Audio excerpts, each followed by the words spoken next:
Well, Leo, it's great to have your company again. Thanks for joining me. I'm Dadhichi from astrology.com.au, and I'm going to start the Oracle Express, this karmic wheel moving, because this month I want to focus primarily on the retrograde Saturn in your 8th house, house of death and rebirth. Not necessarily the physical death, but we do see that transformational cycles occur when planets, especially karmic planets like Saturn, occupy this area. Neptune, another spiritual planet, stationary and retrograde on the 2nd of July to add further weight to this important zone of inner delving, if I could put it that way. It can show profound transformation is likely as a result of this transit that you're going through now. It's a somewhat lengthy retrograde. It's not like the inner planets of Mercury and Venus. Saturn is a slower moving planet. Its effects are more powerful and enduring.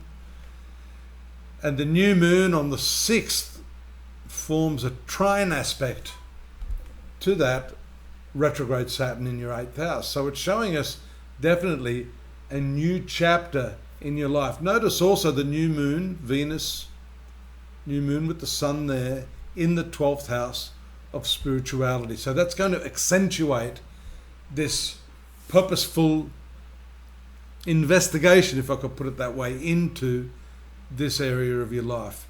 You're working through the psychological knots of your existence. Those issues are often also covered by this 12th house. But this is where you've done wrong. This is where you must make amends, this 8th house. In Vedic astrology, they call it the house of sin. That's a strong word. I like the word error. I like the word lesson. These are the lessons. And as long as you're open to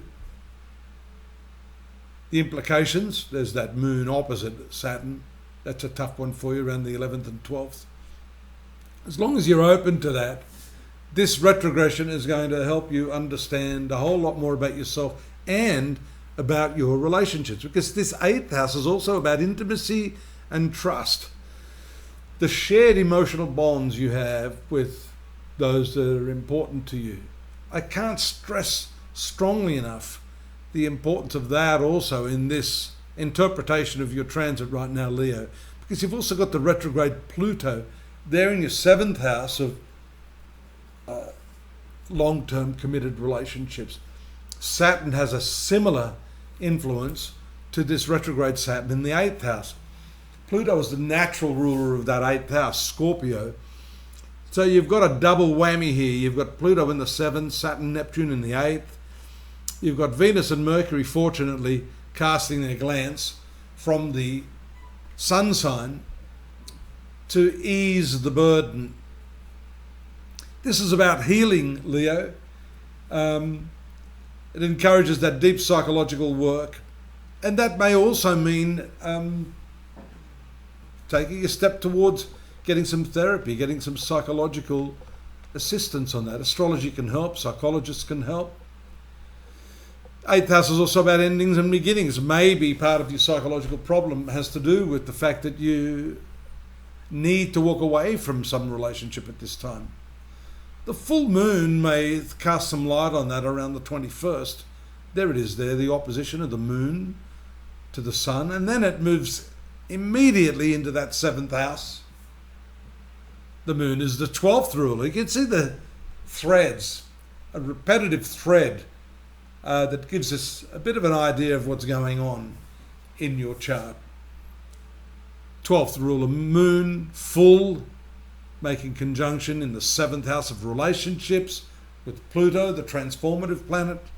And then that waning moon, still pretty full, making contact there in the 8th house on the 24th with Saturn, then Neptune. You may be a little stuck at this time, but that's why you need meditation. You need an otherworldly system or process which can help you get deeper into the subconscious, the unconscious. You can't do that with the conscious mind. Sexuality is important under these transits. You need to work through some of that stuff. Because, yes, the 8th house is the house of sharing, and we normally relate that to financial matters. But, you know, when you exchange physical, emotional, and spiritual energies with the person that you love, then there's a need to re-establish the meaning of that and where you're going with that. Is it mutual? Are you feeling the same sort of response intimately from the person you've chosen to be your life partner? All in all, this month is a month of research and investigation into yourself, really, through that retrograde Saturn.